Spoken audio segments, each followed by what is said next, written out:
Example 2 will now ask us to write each set of numbers using interval notation.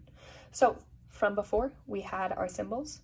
When we have this symbol, we start with a bracket. We write our -8, we write a comma, then we write our 16, and we write a parenthesis because this symbol goes with parenthesis. So that's all the numbers between -8 and 16. Here, x is less than 11. So if we have x is less than 11, we need to think of a number line, okay? Here's 0, here's 11. I'm not drawing this to scale at all, but x is less than it. So we would put a hollow dot here, and we would color all the numbers that are less than 11, and we point forever to the left. Now, when we use interval notation, we always have to list what's on the left and then what's on the right. So what's on the left is -infinity, and what's on the right is 11. So for interval notation here, we do parenthesis, -infinity, comma, 11, bracket. Whenever we do infinities, we always use a parenthesis.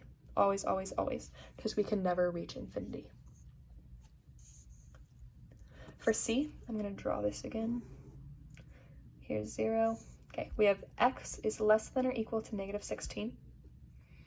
So we would have a solid dot at -16, and we're talking about all the numbers less than it.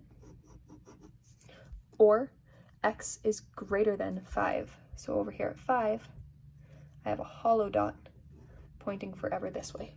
Now this is a little different because we have this portion of x values we need to talk about and this portion. So what we're going to do is just like before, we do parenthesis, -infinity, because we can never reach -infinity, comma, -16, bracket, because this is a colored in symbol.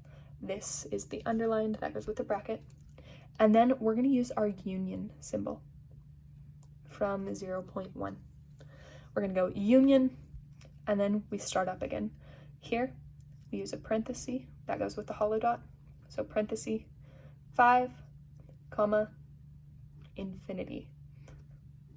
And parenthesis because we can never reach infinity. So that's our answer for that one. Here, we have a is less than or equal to -3.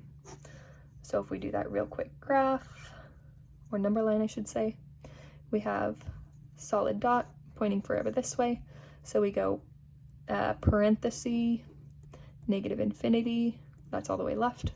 And then we go to the right until we get to -3, bracket because it's colored in, or because that's including. And our last one, we have x is greater than 9 or x is less than or equal to -2. So once again, we can do a number line. X is greater than 9. So over here is 9. And we have a hollow dot, points forever this way. Or x is less than or equal to -2. So -2 is here, colored in, and we want the values that are less than. So once again, we're going to have to do something with a union. We're going to say parenthesis, -infinity, that's forever to the left. -2, bracket, because that's colored in. Union. And then we're going to do a parenthesis because that's hollow. 9 until infinity. Parenthesis because we can never reach infinity. So that's our answer. So if you ever have these problems and are told to write it in interval notation, it's always helpful to make a number line.